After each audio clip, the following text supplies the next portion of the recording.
واستغفر لهم وسوّرهم في الأرض فإذا عزمت فتوكل على الله إن الله يحب المتطهرين. Segala puji bagi Allah, pemilik seluruh kekuasaan yang hakiki, yang mengangkat dan memerintahkan seluruh yang Ia kehendaki. Salawat serta salam tercurah limpahkan kepada Nabi Muhammad SAW,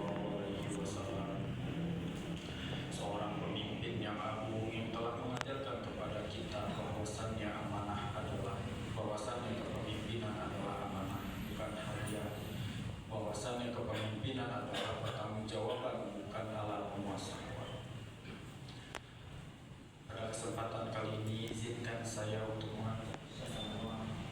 menyelami kembali warisan dari nasihat-nasihat para ulama besar, yaitu salah satunya ulama Imam Al-Ghazali, terutama khususnya nasihat beliau kepada salah seorang sultan, yaitu Sultan Muhammad bin Malisar dari dinasti Saud. Nasihat yang telah ditulis lama 1000 tahun lamanya, namun masih berdenting nyaring dalam telinga kita dan ruangan kekuasaan kita pada hari ini. Imam Al-Ghazali hidup pada masa krisis umat Islam, yang dimana pada saat itu Baitul Maqdis jatuh ke tangan pasukan salib, runtuhnya moral, lemahnya keimanan para umat muslim pada saat itu. Namun yang sangat luar biasa, Imam Al-Ghazali tidak pernah menyerukan untuk mengatur ulang strategi perang, untuk mengatur ulang strategi politik.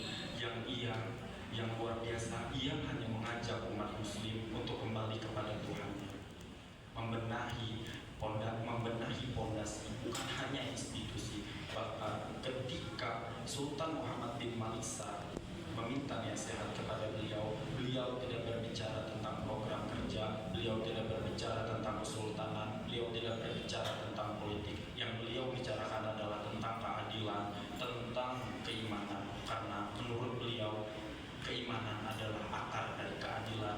Keadilan adalah buah dari keimanan yang matang. Oleh sebab itu, kita mesti tahu apakah pemimpin kita memiliki keadilan dan keimanan dalam jiwanya, dan cara untuk kita mengetahui hal tersebut terdapat dua cara, yaitu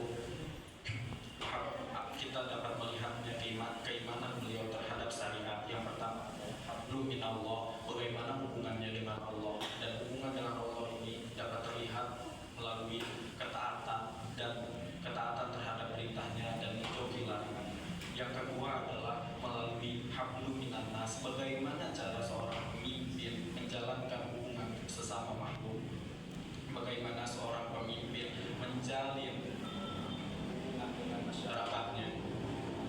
Dan inilah yang disebut keadilan oleh Imam Al-Ghazali. Menurutnya, seorang keadilan tidak akan terwujud dalam jati diri seorang pemimpin apabila tidak terdapat 10 karakter yang beliau sampaikan. Namun saya tidak akan menjelaskan 10-nya, saya hanya akan menjelaskan 3 karakter yang disampaikan oleh Imam Al-Ghazali.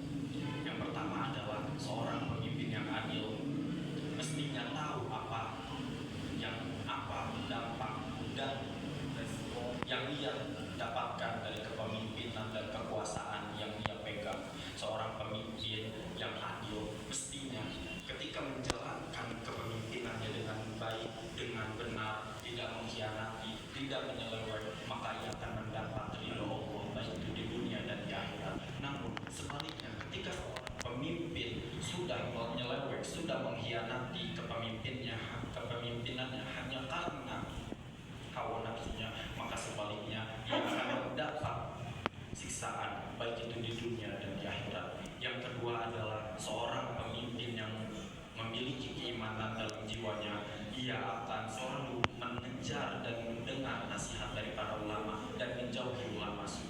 Apa itu ulama su? Imam Al-Ghazali menjelaskan bahwa ulama su adalah ulama yang selalu menjilat, ulama yang selalu menyambut pemimpinnya, memuji dan memuja hanya karena dunia, hanya karena kekayaan, hanya karena kekuasaan, karena dekat dengan seorang pengusaha. Orang pemimpin harus mengejar ulama yang benar-benar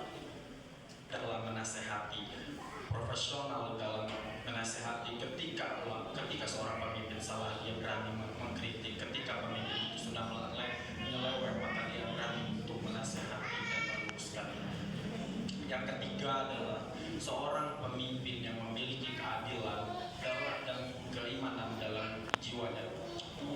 Ia tidak akan berpikir bahwasannya dirinya sajalah yang harus menjaga ketaatan dan menjauhi larangan-larangan Allah. Namun sebaliknya, beliau akan berpikir bagaimana caranya agar mendidik, mengajak bawahannya dan pembantu-pembantunya agar sama-sama taat dan sama-sama menjaga keimanan mereka. Oleh sebab itu, seorang pemimpin yang memiliki keadilan dan keimanan dalam dirinya akan benar-benar memilih pembantu dan memilih bawahannya, dan benar-benar juga untuk mengajak mereka, mendidik mereka agar tetap di jalan Allah Subhanahu wa Ta'ala. Dari nasihat ini, dari nasihat Imam Al-Ghazali yang sudah tertulis hampir 1000 tahun lamanya, masih terdengar relevan dengan kehidupan kita pada hari ini, terutama di kursi kekuasaan kita.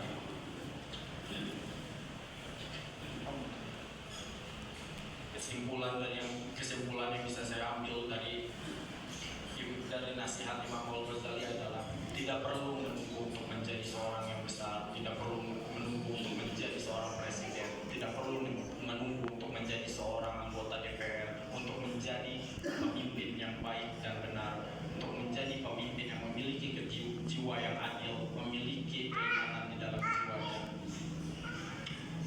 Mulailah dari hal-hal kecil seperti di dalam rumah tangga, di dalam kantor, di dalam komunitas-komunitas kecil. Mulailah memimpin dan dengan dijadikannya keimanan sebagai fondasi dan ridho Allah sebagai tujuan yang pasti. Mungkin sekian yang bisa saya sampaikan. Allahu yaqulu bi aidina ila ma fi